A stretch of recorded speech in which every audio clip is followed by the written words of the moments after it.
अरे बच्चों, चलिए इस क्वेश्चन को सॉल्व करते हैं। क्वेश्चन बोला है two electrons are moving in orbits of two hydrogen like atoms with speeds 3 into 10 to the power of 5 meter per second and 2.5 into 10 to the power of 5 meter per second respectively. If radii of these orbits are nearly same, then possible order of energy states are respectively. आपको क्या पता करना है? Possible order of energy states के बारे में पता करना है, मतलब N1 और N2 का रेशियो निकालना है। ओके, इस क्वेश्चन के लिए हमें दो फॉर्मूले आने चाहिए। पहला formula Rn, radius for nth orbit is equal to 0.53 n square by Z. एक फॉर्मूला तो ये आना चाहिए, एक वेलोसिटी का फॉर्मूला, क्योंकि यहाँ पर वेलोसिटीज दी हैं, तो आप कहेंगे velocity is equal to 1.137 C Z upon N.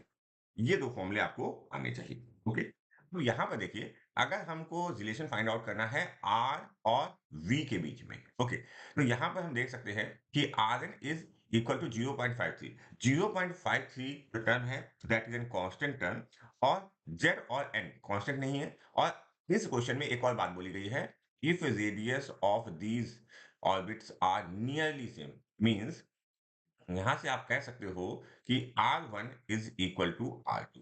R1 equal to R2। अच्छा, R1 इक्वल टू R2 को अगर हम यहां पर लिखें तो हम लिख सकते हैं N1 square upon Z1 is equal to N2 square upon Z2।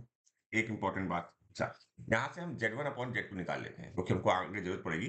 तो Z1 upon Z2 is equal to N1 square upon Na2 square. अगर आप यहाँ तक भी रखना चाहते हैं तो कोई दिक्कत नहीं है, बाद में उसको हम लोग देख लेंगे। ओके, तो यहाँ पर आते हैं v के टर्म में। ठीक है, अगर हम v के टर्म में बात करें तो यहाँ पर ये 137 कांस्टेंट है, साथ साथ क्या कांस्टेंट है, आपका ये c वाला टर्म का कांस्टेंट है। तो अगर हम v1 अपॉन v2 का रेशियो लें, किसका ले रहे हैं? v1 upon v2। तो अगर हम v1 अपॉन v2 का रेशियो लेते हैं, उस केस में देखिए क्या आएगा, is equal to Z1 upon N1 upon Z2 upon N2 आ गया। ठीक है, अच्छा, अब इसको हम लोग रीअरेंज कर लेते हैं फिर से।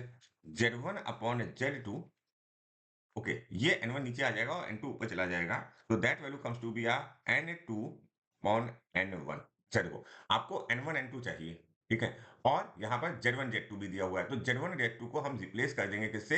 N1 N2 से। तो यहाँ पर अगर हम अपनी इस जो हमने Z1 upon Z2 is equal to N1 square upon N2 square किया था, उसको यूज करते हैं, और V1 और V2 की हम वेलोसिटी भी रख देते हैं। ठीक है, तो V1 V2 की वैल्यू लिखते हैं, क्या है? V1 की वैल्यू हमने 3 इंटू 10 टू पावर ऑफ 5, और यहीं पर V2 की वैल्यू है 2.5 into 10 to power of 5। Clear हो गई बात? Is equal to Z1 upon Z2 की हम वैल्यू रखते हैं, that is N1 square upon N2 square multiplied by N2 upon N1। मैंने ये वाला टर्म एज इट इज यहाँ पर रख दिया है। ओके, अब इसको सॉल्व करते हैं। 10 to power of 5, 10 to power of 5 cancel, ये पॉइंट हटा, ये जीरो यहाँ पर बढ़ेगा, और 5 5 इंटू 5 होगा, और 5 6 इंटू 30 होगा। ठीक है, इधर के टर्म्स आ गए 6:5। ओके, 6:5। यहाँ पर देखो, ये N1 है और यहाँ पर N1 है, तो ये और ये कैंसिल हो जाएगा, यहाँ पर N2 है, यहाँ पर N2 है, तो ये और ये कैंसिल हो जाएगा। तो यहाँ से आपके पास जो वैल्यू आएगी, अगर हम बात करें तो N1 upon N2, N1 upon N2 की जो वैल्यू आएगी दैट इज 6/5। 6/5। देखिए कौन सा ऑप्शन हमारा सही बना है, 6/5। Option 2 is correct for this question.